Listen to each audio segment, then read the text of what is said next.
Hey, this is Tyler Franklin with Tidewater Seed. I'm in Caroline County, Virginia today in a really light sandy loam, full season soybean field under irrigation in a field that has a history of root knot and cyst nematodes. So we selected a variety with the very best cyst and root knot resistance for planting at this particular location. And I want to highlight the impact of nematodes when populations become severe. I would argue that nematodes are probably the leading yield robber across the mid-Atlantic, probably the whole country. But we see a lot of it across the coastal plain in lighter soils. There's usually an underlying factor that leads to the out of balance populations of pest nematodes versus beneficial nematodes.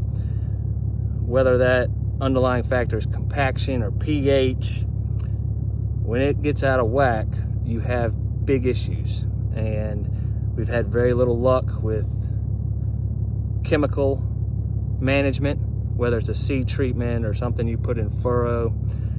Haven't had real consistent results with any of that. We do have an answer to controlling nematodes now. I'm going to talk about that after I show you that genetic resistance is only a band-aid and it's not going to cure the problem. It's a temporary fix and it's not a solution. So this is one of our best nematode resistant soybeans. This is in a good area. It's behind corn last year. We've got good pod set here.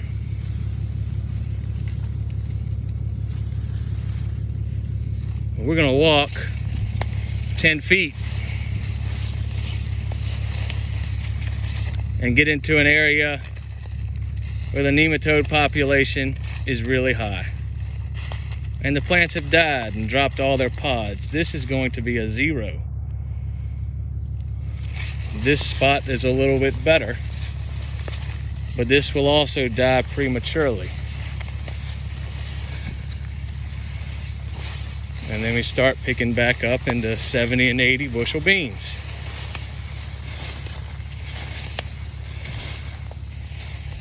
This is a severe case, a field that has a history of nematode pressure, one that I can really use to illustrate this how bad it can be once the populations get really high.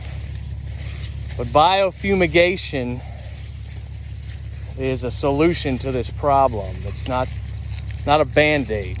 It's a century-old tool where you use mustard as a cover crop.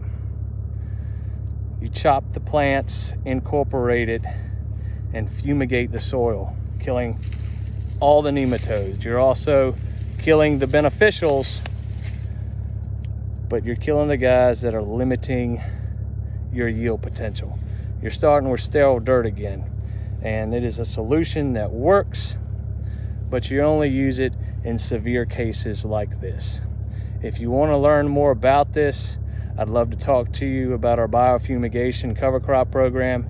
It works, it's cheap, but we're only recommending it in severe cases. There's some management that we can do when populations are starting to get high that can delay the process of getting to this point, hopefully prevent us from getting to this. Once we are at this point, it's the only viable and effective solution to this problem. So here we are again.